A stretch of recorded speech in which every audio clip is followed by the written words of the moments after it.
Shalom amigos, les habla Sergio Bacari del canal Un Bacari Suelto en Israel. Otra vez con ustedes, otra vez en la tierra de Israel, en una mañana de verano, aunque todavía es primavera, con mucho calor en Israel. Es verdad, no estoy aquí parado de casualidad, estoy para mostrarles un cartel electrónico con la bandera de mi amado país, que para los que no saben leer dice Am Israel Chai, el pueblo de Israel vive. Supongo que toda explicación que quiera dar está de más. Es un cartel que es para motivarnos a nosotros, para incentivarnos a seguir todavía en el enfrentamiento en el que estamos con los vecinos de Gaza. Y yo aprovecho esta oportunidad para enviar mi abrazo y mi solidaridad a todas las familias que están en el sur, en la línea de fuego, todavía sufriendo de ataques durante el día, durante la noche. Ellos están refugiados y nosotros estamos aquí intentando de seguir nuestra rutina, siguiendo nuestra rutina lo más que se puede en el centro y en el norte del país. Mi corazón es de ustedes, amigos, pero yo quiero seguir con mi trabajo de explicación sobre lo que es nuestra tierra y lo que es nuestro país. Quiero empezar por el final. Yo soy padre de 5 hijos. Yo fui al ejército de Israel en su momento, estuve en una unidad de rescate. Mi esposa, Nira, estuvo en el ejército cuando fue joven. Ella estuvo en el Shabak que es un brazo de las fuerzas de seguridad del ejército de Israel. Nuestra hija mayor, Aviv, de 32 años, aún está en el ejército, está en una unidad de inteligencia y está haciendo carrera militar. Su esposo, Lior, se liberó del ejército obligatorio, pero todavía es soldado del ejército de reserva. Él estuvo en las fuerzas de ingeniería. Y Shai fue artillero, es todavía un soldado del ejército de reserva. Si se llega a decidir entrar a la franja de Gaza, supuestamente lo van a llamar. Él fue uno de los combatientes en la última guerra con Gaza en Tzuk Eitan en el 2014. La novia, futura esposa de Shai, Karin, estuvo en el ejército, en las fuerzas aéreas. Yoav estuvo de tanquista en el ejército, combatiente también, y pertenece al ejército de reserva.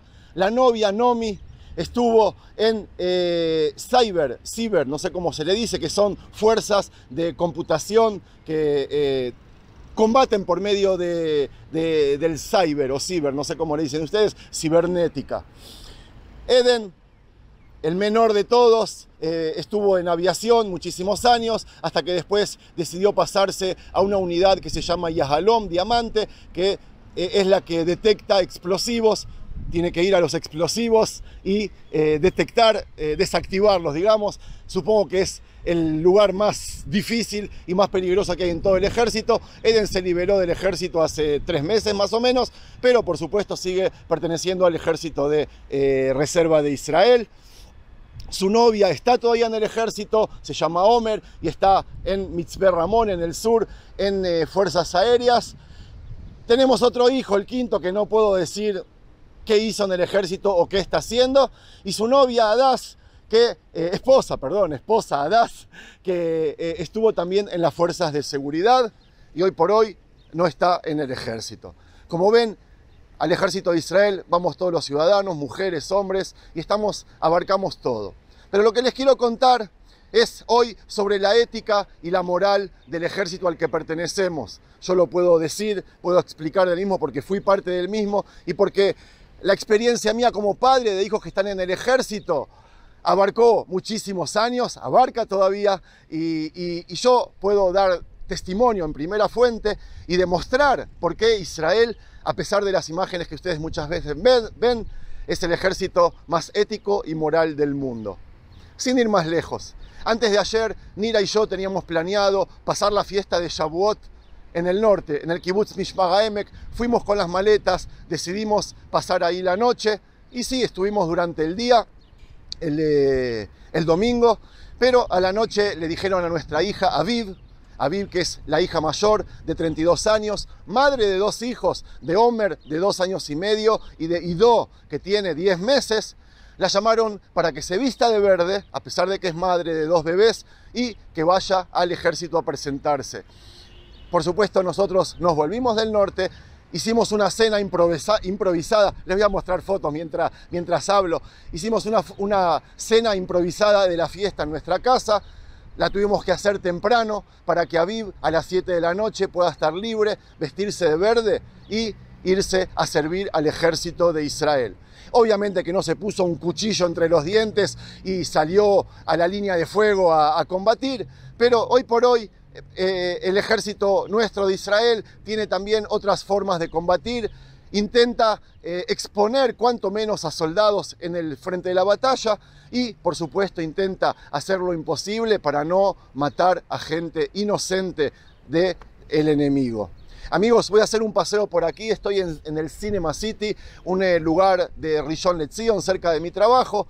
Es temprano todavía, va a haber poca gente, las tiendas supongo que están todavía cerradas o están recién abriendo. Y mientras camino por aquí les muestro esta rutina de hoy, martes en Israel, les voy a contar y les voy a demostrar por qué el ejército de Israel, mi ejército y el de ustedes, es el más ético y moral del mundo. Y esto lo hago para que ustedes, no para que lo vea el enemigo, por supuesto, esto lo hago para ustedes, para que se puedan defender y duerman tranquilos, que a veces gente que está en contra de Israel les puede llegar a mostrar imágenes, que nosotros hacemos masacres, que nosotros matamos civiles, de que nosotros, no sé, hacemos cosas inmorales o faltas de ética y de moral. Espero de que este video los ayude y también los ayuda a ver un poco la realidad de mi país, hoy martes, a pesar de que estamos bajo fuego. Vamos.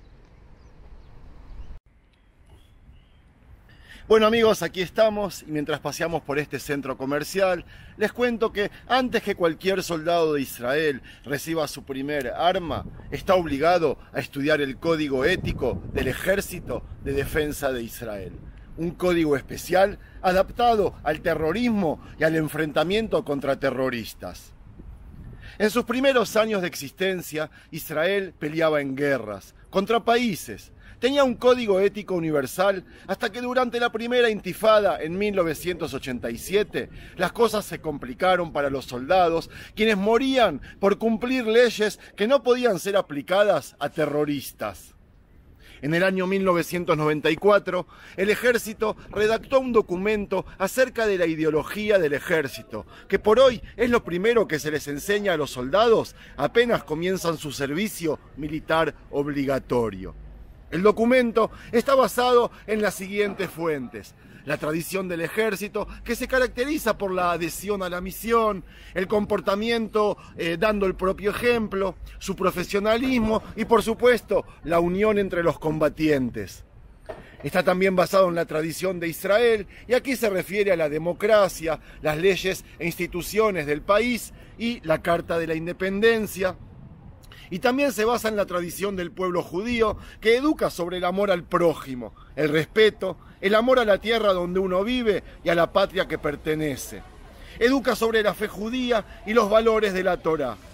El documento se basó también en los valores universales, como las leyes que no deben distinguir religión, raza o género, que debe haber libertad e igualdad para todos los seres humanos. El documento definió los 3 valores básicos del ejército: la defensa a la tierra, a sus ciudadanos, que no todos son judíos, y a sus residentes, que no todos son legales o israelíes, el amor a la tierra y a la tradición, y la fidelidad al país, para concluir con el respeto al ser humano. De estos 3 valores básicos salen otros valores secundarios que no son menos importantes, como la adhesión a la misión, el emprendimiento a la victoria, la responsabilidad, la fidelidad al ejército, dar el propio ejemplo, respeto a la vida, pureza de las armas, profesionalismo, conducta, compañerismo y, por supuesto, hacer la misión lo mejor posible. Y si hablé de pureza de arma, el soldado está obligado a usar su arma y su poder solamente para cumplir una misión y en el caso de que se le dé una orden. Está obligado a cuidar la naturaleza incluso en guerra, y esto lo sacamos de la Torá, amigos. Está prohibido usar el arma o su fuerza para combatir contra civiles o secuestrados, y hará lo imposible por evitar matar o herir personas, para no faltar el honor o para no destruir propiedades materiales. Como consecuencia de muchísimos casos de violación al código ético en los años 90, en especial en la lucha contra el terrorismo, se hizo un código ético para facilitarle el trabajo al soldado y al ejército en su lucha contra grupos o personas terroristas. Es que nos habíamos dado cuenta que de tanto cuidar el código ético y moral, ellos mismos nos mataban a nosotros. Este código tiene 11 leyes. El ataque militar se hará solo contra objetivos militares y no contra civilización. El uso de fuerza debe ser proporcional y de ninguna manera desproporcionado. El soldado solo puede usar armas del Ejército de Defensa de Israel. Está prohibido atacar a quien se rindió. Solo quien tiene mandato puede interrogar presos. El soldado está obligado a comportarse con respeto hacia el preso y hacia los civiles. Los soldados deben ofrecer ayuda médica cuando las condiciones lo dejan, para sí mismo, para sus compañeros o para el enemigo por igual. Amigos, muchas veces en este caso pasó y sigue pasando que un terrorista viene a matar a un soldado con un cuchillo o con un arma. Nuestro soldado le dispara y lo hiere, pero enseguida está obligado a brindarle servicio médico y a salvarle la vida. Saqueo está prohibido por completo. Un alfiler es considerado saqueo. Los soldados deben respetar y cuidar los lugares religiosos y culturales del enemigo, por supuesto también los propios. Los soldados deben defender a las fuerzas de ayuda internacional, incluyendo a sus vehículos o sus propiedades. Y por último, el soldado está obligado a reportar si algo de estas leyes no se cumple, incluso dentro de su propia unidad o por su propio comandante. Como ven, amigos, estos días, y a pesar de todo lo que cuentan los que están en contra de Israel, estas leyes están bien estudiadas y están siendo aplicadas al máximo dentro de la medida posible. Pero también están bien estudiadas por el enemigo. Y de ahí que se puede entender el tema de por qué ellos esconden armas en colegios, mezquitas, edificios altos o en hospitales. De ahí pueden entender por qué ellos ponen civiles como escudos humanos, usan los autos de las Naciones Unidas o las ambulancias para trasladar armamentos o terroristas, suben niños a los techos de las casas llenas de misiles para que los aviadores de Israel se choquen con el eterno dilema de disparar o renunciar al ataque. A veces, muy pocas veces, se viola la ley y es cuando se está seguro que de no matar seremos muertos. El otro día, lamentablemente, se mató a un grupo de civiles que estaban rodeando a un líder terrorista en el momento que activaba más de 200 misiles contra la civilización civil de Israel. No hubo otra opción que apretar el botón y matar a todos juntos. Algo interesante que publicó la red de televisión BBC y el New York Times, por general ellos son anti-israelíes, ellos dijeron que cuando se habla de muertos de Gaza, el mundo se basa en los datos que propone las Naciones Unidas. Estos empiezan a causar dudas cuando los vemos o los estudiamos a fondo. Las Naciones Unidas acusan a Israel de matar a civiles o terroristas sin diferencia, atacando sin distinción. Cuando nosotros, o ellos mismos, esas redes de la prensa americanas, analizaron los datos que proporcionó las Naciones Unidas, recibieron el miércoles pasado una imagen completamente diferente. 353 muertos, de ellos 311 civiles, era lo que les informaron. Pero ellos fueron y analizaron los nombres de aquellas personas muertas. Se dieron cuenta que el número de mujeres no pasó a los 8, con lo que demuestra que Israel sí se fija dónde ataca. Si no, ¿cómo se explica que mueran muchísimos más hombres que mujeres? Casi un 92%. Las estadísticas en este caso están con Israel. La prensa todavía no. Obviamente que a eso se suman las imágenes fabricadas de otros enfrentamientos. Sí, así es, amigos. A veces ustedes no solo ven imágenes actuales de Gaza, sino que ven imágenes de años anteriores. Incluso muchas veces se les muestra imágenes de nuestro país vecino, de Siria. Les recuerdo que allí sí hacen masacres, ahí sí usan armamento químico, degollan, violan, matan a niños como nosotros matamos cucarachas. Y por si alguien aún no lo sabe, todos son árabes musulmanes, tanto los que asesinan como los asesinados. Si bien es bueno que el mundo vea esas imágenes, pero no hace falta acusar a mi país de esas barbaridades. Listo, amigos, eso era lo que les quería compartir hoy. Quiero que, como yo, que tengo 10 hijos soldados en mi familia, duerman con la conciencia tranquila. Es verdad, a veces nos equivocamos, pero no saben cuánto lo lamentamos. Son errores que el mismo enemigo nos obliga a hacer porque ellos juegan con la vida de sus ciudadanos, a quienes tienen de rehenes y sin posibilidades de hacer otra cosa. Les aseguro, les juro desde lo más profundo de mi alma que el ejército de Israel es el más moral y ético del mundo. Por lo menos es lo que pretende ser y es hacia lo que educa a todos sus soldados, sean judíos, musulmanes o cristianos, aquellos soldados que antes de recibir el arma juran la Biblia judía a los judíos, el Nuevo Testamento a los cristianos y el Corán los musulmanes que defienden la tierra de Israel, vistiéndose y sirviendo al ejército de defensa de Israel.